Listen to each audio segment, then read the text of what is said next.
Hello hi welcome back. അപ്പോൾ ഇന്ന് ഞാൻ വന്നിട്ടുള്ളത് ഈസ്റ്റോ സോഡാപ്പൊടിയോ ഒന്നും ചേർക്കാണ്ട് വളരെ എളുപ്പത്തിൽ ഉണ്ടാക്കി എടുക്കാൻ കഴിയുന്ന പാലപ്പത്തിൻ്റെ റെസിപ്പി ആയിട്ടാണ്. അപ്പോൾ വീഡിയോ സ്കിപ്പ് ചെയ്യാതെ മുഴുവനായിട്ട് കണ്ടു നോക്കുക. നമുക്ക് 100 കണക്കിന് പാലപ്പം ഒറ്റയടിക്ക് തന്നെ ഉണ്ടാക്കി എടുക്കാനായിട്ട് കഴിയും കേട്ടോ. അതിലേക്ക് നമുക്ക് ഒന്നും ചേർത്ത് കൊടുക്കേണ്ട ആവശ്യമൊന്നുമില്ല. ഈ ഒരു കാര്യങ്ങൾ മാത്രം ശ്രദ്ധിച്ചാൽ മതി. നേരെ വീഡിയോയിലേക്ക് പോവാം.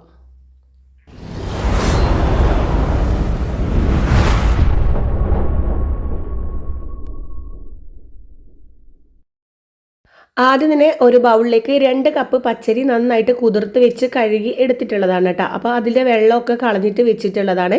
ഒരു 2-3 മണിക്കൂർ സമയം എന്തായാലും ഇതൊന്ന് സോക്ക് ചെയ്യാനായിട്ട് മാറ്റി വെക്കാം കേട്ടോ. അപ്പോൾ കണ്ടില്ലേ, നന്നായിട്ട് തന്നെ കുതിർന്ന് വന്നിട്ടുണ്ട്. ഇനി ഇതിലേക്ക് നമുക്ക് 1 കപ്പ് അളവിൽ തേങ്ങ ചേർത്ത് കൊടുക്കുക. 2 കപ്പ് പച്ചരിക്ക് 1 കപ്പ് തേങ്ങ, ആ ഒരു രീതിയിലായിട്ടാണ് കേട്ടോ എടുക്കുന്നത്. ഇനി അതുകൂടി ഇതിലേക്ക് ഇട്ടതിന് ശേഷം 1 കപ്പ് ചോറ് ചേർത്ത് കൊടുക്കുന്നുണ്ട്. ഏത് അരിയുടെ ചോറായാലും കുഴപ്പമൊന്നുമില്ല കേട്ടോ. അതേ അളവിൽ തന്നെ ഞാനിതാ 1 കപ്പ് തേങ്ങാവെള്ളം കൂടി എടുത്തിട്ടുണ്ട്. തലേന്ന് പൊട്ടിച്ച തേങ്ങയുടെ വെള്ളമാണ് കേട്ടോ. അപ്പോൾ കുറച്ച് പുളിച്ചിട്ടുണ്ടായിരുന്നു. അപ്പോൾ ആ ഒരു വെള്ളം കൂടി ചേർത്തതിന് ശേഷം 1 ടേബിൾ സ്പൂൺ അളവിൽ പഞ്ചസാര കൂടി ഇതിലേക്ക് ആഡ് ചെയ്ത് കൊടുത്തിട്ട് നന്നായിട്ട് ഒന്ന് മിക്സ് ചെയ്ത് കൊടുക്കുന്നുണ്ട്. ഈ ഒരു രീതിയിൽ വേണം മിക്സ് ചെയ്ത് കൊടുക്കാനായിട്ട്. അപ്പം കണ്ടില്ലേ, നന്നായിട്ട് തന്നെ ഒന്ന് മിക്സാക്കി എടുത്തിട്ടുണ്ട്. ഇനി ഒരു മിക്സിയുടെ ജാർ എടുക്കുക. അതിലേക്ക് നമ്മളിവിടെ സോക്ക് ചെയ്ത് വെച്ചിരിക്കുന്ന ആ പച്ചരി, ചോറ്, അതുപോലെ നമ്മുടെ തേങ്ങയൊക്കെ ഇതിലേക്ക് ചേർത്തിട്ട് നമുക്ക് നല്ല ഫൈനായിട്ട് അരച്ചെടുക്കുക. ഒട്ടും തരികളില്ലാതെ വേണം കേട്ടോ ഇതൊന്ന് അരച്ചെടുക്കാൻ വേണ്ടിയിട്ട്. അപ്പോൾ ഇത് അരച്ചെടുത്ത് വന്നിട്ടുണ്ട്. ഒരു ബൗളിൽ വെച്ചിട്ടുണ്ട്. അതിലേക്ക് നമുക്ക് ഒഴിച്ചു കൊടുക്കുക. നമ്മൾ വെള്ളം പ്രത്യേകിച്ച് ഇതിലേക്ക് ആഡ് ചെയ്ത് കൊടുത്തിട്ടൊന്നുമില്ല. ആ ഒരു തേങ്ങയുടെ വെള്ളം വെച്ചിട്ട് തന്നെയാണ് ഇത് അരച്ചെടുത്തിട്ടുള്ളത്. വീണ്ടും കുറച്ച് വെള്ളം ഒഴിച്ചിട്ട് ബാക്കിയുള്ളത് കൂടി അരച്ചെടുക്കുന്നുണ്ട്. എന്നിട്ട് നമ്മുടെ മിക്സിയുടെ ജാറ് കഴുകി വെള്ളം കൂടി അതിലേക്ക് ഒഴിച്ചു കൊടുക്കുക. എന്നിട്ട് ഇത് അടച്ച് വെച്ച് പിറ്റേന്ന് രാവിലെ ആകുമ്പോഴത്തേക്കും കണ്ടില്ലേ, നന്നായിട്ട് പൊങ്ങി വന്നിട്ടുണ്ട്. ഈ ഒരു രീതിയിലായിട്ടാണ് കേട്ടോ കിട്ടിയിട്ടുള്ളത്. നമ്മൾ ഇതിലേക്ക് ഇനി സോഡാപ്പൊടിയോ അതുപോലെ തന്നെ ഈസ്റ്റോ ചേർക്കേണ്ട ആവശ്യമൊന്നുമില്ല. നിങ്ങൾക്ക് കാണുമ്പോൾ തന്നെ മനസ്സിലാവുന്നുണ്ടാകും എത്ര പെർഫെക്റ്റ് ആയിട്ട് ഇത് പൊങ്ങി വന്നിട്ടുണ്ടെന്ന്.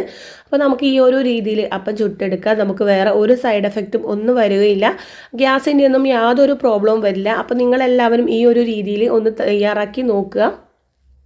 നമ്മളിത് എത്ര സമയം വെക്കുന്നോ ആ വെക്കുന്ന ടൈമോളം ഇത് നന്നായിട്ട് തന്നെ പൊങ്ങി വരും കേട്ടോ. അപ്പം നിങ്ങൾക്ക് കാണുമ്പോൾ തന്നെ മനസ്സിലാവുന്നുണ്ടാവും നമ്മൾ സമയം എടുക്കും തോറും നന്നായിട്ട് തന്നെ ഇത് എഫക്റ്റ് ചെയ്തുകൊണ്ടുണ്ട്. അപ്പോൾ ഇത് നന്നായിട്ട് തന്നെ പൊങ്ങി വരുന്നുണ്ട് കേട്ടോ.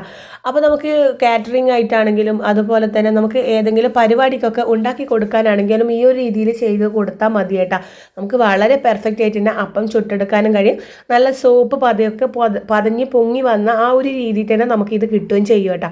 അപ്പോൾ ഇത് വെച്ചിട്ട് നമുക്ക് അപ്പം ചുട്ടെടുക്കാം. അപ്പോൾ ഈ ഒരു അപ്പം എങ്ങനെയാണ് ഉള്ളതെന്ന് കൂടി നിങ്ങൾക്കൊന്ന് കണ്ടു നോക്കാം കേട്ടോ. അപ്പോൾ ഇതാ ഞാൻ നന്നായിട്ട് തന്നെ വീണ്ടും ഒന്ന് മിക്സ് ചെയ്ത് കൊടുക്കുന്നുണ്ട്. നമുക്ക് ഇതിലേക്ക് ആവശ്യമായിട്ടുള്ള ഉപ്പ് കൂടി ചേർത്ത് കൊടുക്കാം. അപ്പോൾ ഇതിലേക്ക് ഉപ്പ് കൂടി ചേർത്ത് നമുക്ക് നല്ല പോലെ തന്നെ വീണ്ടും ഒന്ന് മിക്സാക്കി എടുക്കാം കേട്ടോ. അപ്പോൾ ഇത് കണ്ടില്ലേ, ഞാൻ നന്നായിട്ട് തന്നെ ഒന്ന് മിക്സാക്കി കൊടുത്തുകൊണ്ടുണ്ട്. ഇത് നന്നായിട്ട് തന്നെ പതിഞ്ഞ് പൊങ്ങി വന്നുകൊണ്ടും ഉണ്ട് കേട്ടോ. എന്നിട്ട് ഇതാ ഒരു അപ്പച്ചട്ടി വെച്ചിട്ടുണ്ട്. അതിലേക്ക് കുറച്ച് മാവ് ഒഴിച്ച് കൊടുത്തിട്ടുണ്ട്. അതെൻ്റെ അടുത്ത് നിന്ന് ഒന്ന് സ്കിപ്പായി പോയതാണ് കേട്ടോ. അപ്പോൾ ഇതാ ഒരു ഭാഗമൊക്കെ നല്ല ബബിൾസൊക്കെ വന്നിട്ടുണ്ട്. ഇനി ഒരു ഭാഗം ഒന്ന് ഇതായി വരുന്ന ടൈമിലേക്ക് നമുക്കിതൊന്ന് അടച്ചു കൊടുക്കാം. ഇനി അടച്ചു കൊടുത്തതിന് ശേഷം നമുക്കിതാ മൂടിയൊന്ന് മാറ്റി കൊടുക്കാം. നല്ല പെർഫെക്റ്റ് ആയിട്ടുള്ള നല്ല അടിപൊളിയായിട്ടുള്ള പാലപ്പം ഇവിടെ റെഡി ആയിട്ടുണ്ട്. സൈഡൊക്കെ നന്നായി മൊരിഞ്ഞ് നടുവൊക്കെ നല്ല പതാന്നിരിക്കുന്ന നല്ല അടിപൊളിയായിട്ടുള്ള പാലപ്പാണ്. ഇതുപോലെ ഉണ്ടാക്കി നോക്കിയില്ലെങ്കിൽ ഒരിക്കലെങ്കിലും നിങ്ങൾ ഈ ഒരു രീതിയിൽ ട്രൈ ചെയ്ത് നോക്കുക. ഇങ്ങനെ ചെയ്തിട്ടുണ്ടെങ്കിൽ നിങ്ങൾ വീണ്ടും ഇതുപോലെ തന്നെ മാത്രമായിരിക്കും കേട്ടോ ഉണ്ടാക്കിയെടുക്കുന്നത്. അപ്പം കണ്ടില്ലേ, നല്ല അടിപൊളിയായിട്ടുള്ള അരിക്ക് മുരിഞ്ഞ പാലപ്പം എന്നൊക്കെ കേട്ടിട്ടില്ലേ, അതുപോലെ തന്നെ കിട്ടിയിട്ടുണ്ട്. മുഴുവൻ പാലപ്പവും നമുക്ക് ഇതുപോലെ തന്നെ ചുട്ടെടുക്കാം കേട്ടോ.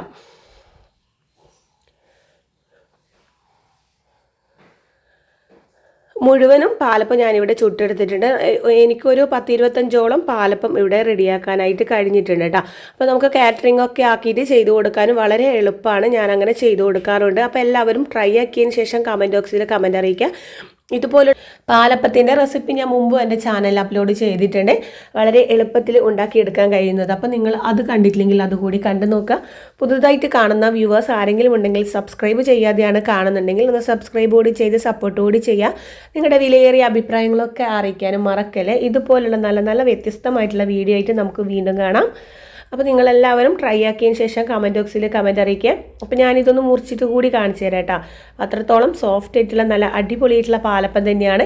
ഒരിക്കൽ ഉണ്ടാക്കി നോക്കിയാൽ വീണ്ടും വീണ്ടും ഉണ്ടാക്കാനും കഴിയും. കുട്ടികൾക്കാണെങ്കിലും മുതിർന്നവർക്കാണെങ്കിലും ഒരുപോലെ ഇഷ്ടപ്പെടുന്ന ഒരു റെസിപ്പി തന്നെയാണ്. അപ്പോൾ എല്ലാവരും ട്രൈ ആക്കി നോക്കുക കേട്ടോ.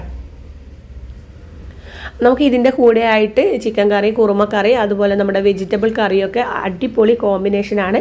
അപ്പോൾ അതെല്ലാം കൂടി ഒന്ന് ട്രൈ ചെയ്ത് നോക്കുക. അടുത്ത നല്ല ഒരു വീഡിയോ ആയിട്ട് കാണുന്നവരേക്കും ബൈ. Thanks for watching.